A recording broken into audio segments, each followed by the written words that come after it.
Ժանոցի մեջ եք, էլի։ Այս վարորդը սպառնում է գույքահարկ չվճարել։ Ասում է, ինչու պետք է փոխտապետությանը, եթե իր շարժական գույքը ավտոմեքենան ահռելի փոսերի պատճառով ջարդուխուրդ է եղել։ Գույքահարկը չեմ մուծում, տենանք այս փոսերի հարցը երբ որ կանեն, այդ վաղտե գույքահարկը մուծեմ։ 350,000 դրամի վնաս է կրել փոսառատ փողոցներում երթևեկելիս։ Տեսլաս փոսանքը 350,000 տուժել եմ։ Ակումուլյա դնա ջարդը նրանց փոսը մանգե։ Մեկը 350,000-ի վնաս է կրել, մեկը 150,000-ի։ Մեկ ուրիշի բախտը բերել է, 30,000-ով է բրծել։ Նականիշնիկ եմ փոխել, հիմա ամորտիզատոր, 30,000-ի յարետ։ Երկու անգամ, չէ, 3 անգամ, անիվներն է, ավադողերն է պայթել։ Փողը վերացել։ 150,000-ի կարգի։ Անհնար աստեղով անցնես ու վնաս չկրես, դա բացառված է։ Հարց ունեն վարորդները քաղաքագլխին, իրենց վնասը ով է փոխհատուցելու։ Նման ընթացակարգ ցավոք սրտի քաղաքապետարանը չունի։ Բնական իրավիճակով պայմանավորված եղել են փոսեր։ Որն է պատասխանատու վարքագիծը, որ ձյուն է եկել եւ աղենք լցրել եւ փոսեր են գոյացել, այսինքն կամ պետքա ձյունը չմաքրվել կամ Ընտրության հնարավորություն չի ունեցել քաղաքապետարանը, ըստ Արմեն Փամբուխչյանի, կամ ձյունը պետք է թողներ ասֆալտին մնար, կամ պետք է ասֆալտը քանդվեր մեծաքանակ աղու ավազ օգտագործելու պատճառով։ Քաղաքային իշխանության խոսքով 2025 թվականին աննախադեպ շատ է ձյուն եկել։ Փոսեր առաջացել են, որովհետև 2024 թվականի համեմատ մոտ 2,5 անգամ ավելի շատ աղու ավազ է ցանվել։ Ծավալը եթե 24 թվականին եղել է մոտ 5,000 տոննա,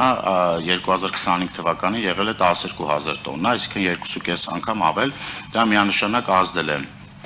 ձեր նշած փոսերի գոյացման վրա։ Վարորդները, որ մոտ 2 ամիս է աչուծախ են փախցնում իրենց մեքենաները, որ հնարավորին քիչ վնաս են մեքենաները, սթափվելու կոչ են անում քաղաքային իշխանությանը։ Նրանք պնդում են մայրաքաղաքի փողոցներում անբուժելի խոցերի պես բացված փոսերը ոչ թե աղու ավազի, այլ անորակ առանց պիտումի ասֆալտապատման հետևանք են։ Ամեն տարի գալի մի սանտիմ քերում են ասֆալտ են անում, դա անորակ գործ են անում, որ հաջորդ տարին էլի կրկնել այդ նույն գործողությունները։ Քաղաքապետն էլ իր տեղում չի, ոչ մի բան էլ չեն անում։ Աղից հնարավոր չի, ասֆալտի որակն է, ուրիշ ինչ կարելի ասել, ոչ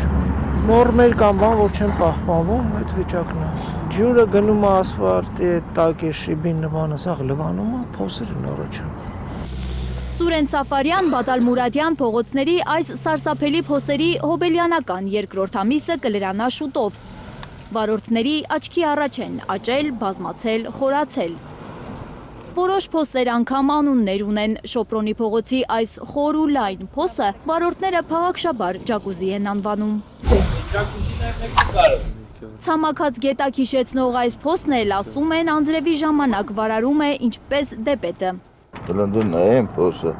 հանդեմա կրուզավեկորան գնի կարամանա մեջը։ Հիմա լավ աչորա, որ ջուրը ալում գալեն գնում են մեջը։ Երևանի հսկա փոսերից խույս տալ չի լինում, վարորդներն ասում են անօգուտ է, ղեկը որ կողմ թեքես, մեկ է փոսի մեջ ես հայտնվելու։ Մենա մաշնը ջարդած հայատը կայնացա շիտ ջարդած, այս փոսի մեջ ենք, էսի մի հատ տղա իրա օպելով եկավ, ավազը մեջը բարձած, բերեց լցեց փոսի մեջ, հանդեր երգիր է էլի։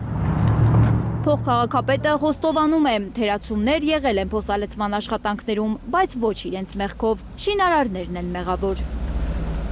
Վարդանանց փողոցում առանց բիտումի արված փոսալցման պատճառով նորից փոս է ընկել ասֆալտը։ Գործն անող շինարարներն իրենց հաշվին պետք է նորից նորոգեն ճանապարհի այդ հատվածը, ասում է Փամբուխչյանը։ Փոսանորոգման աշխատանքներ են անում առանց բիտումի։ Ակտիվիստ Արթուր Չախոյանի տարածած այս կադրում փոսալցման հիմնական գործիքը սովետական ժանգոտած թեյնիկն է, ասես տատիկի խոհանոցից թրծրած։ Բիտում փչող սարքը ուր ա ձեր։ Մինչդեռ ըստ ակտիվիստի այս գործողությունը պետք է արվեր բիտում փչող սարքի միջոցով, որպեսզի ասֆալտը որակով լիներ։ Սարք էլ չունեն։ Բայց ոչ սարքը կա, ոչ էլ նորմալ բիտում։ Էսի սարն է, էսի սարն է, տակ չի։ Հիմա ես ուզում եմ հասկանամ, սարը բիտումը sense չէր կարա լցվել։ Աննա Գյուլնազարյան, Առաքել Օհանյան, Գագիկ Տերղազարյան, Հայլուր։